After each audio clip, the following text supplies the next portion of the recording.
queridos e minhas queridas da EJA, eu sou o professor Rogério Dias e mais uma vez estou aqui para falar um pouco com vocês.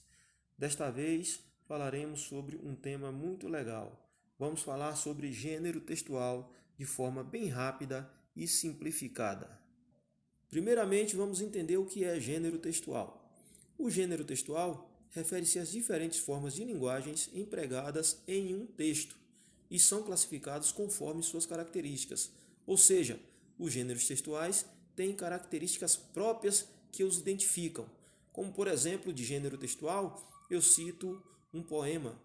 Um poema ele é escrito de uma forma particular, de uma forma peculiar. Então, ele é classificado, nós sabemos que ele é um poema por conta da maneira como ele é escrito, né? Um texto jornalístico, nós conseguimos identificar que ele é um texto jornalístico por conta da forma como ele é escrito. Um cordel, nós conseguimos identificar por conta da forma como ele está escrito.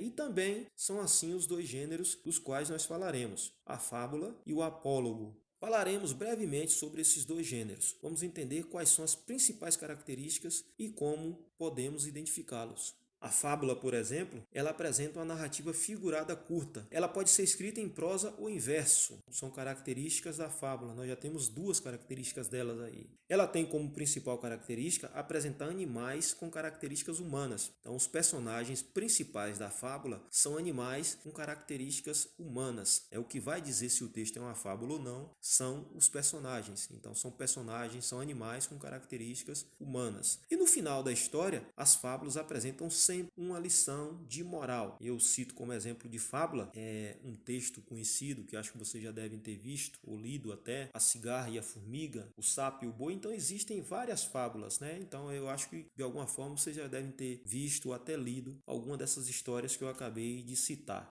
Já no segundo gênero textual, o apólogo, ele não é muito conhecido, mas é de fácil compreensão também. Vamos ver quais são as principais características do apólogo. Ele é parecido com a fábula, em pelo menos 3 das 4 características que nós citamos.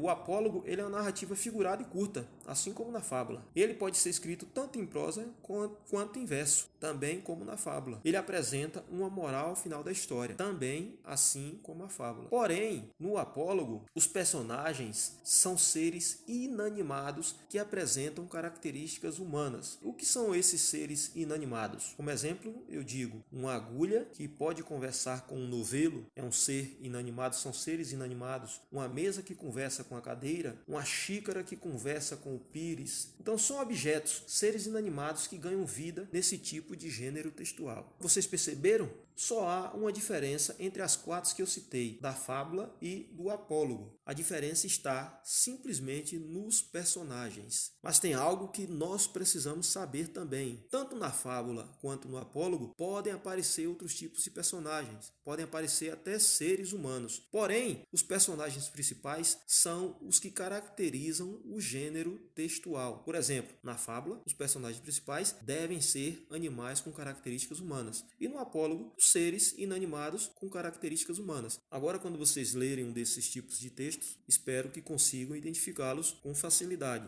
Querem saber mais sobre o assunto? Pesquisem, usem a internet, aproveitem o tempo que estão em casa para saber mais. Assistam esse vídeo várias vezes até terem compreensão sobre o assunto. Então fica aí a dica. Espero que ter ajudado vocês de alguma forma. Até a próxima. Fiquem com Deus.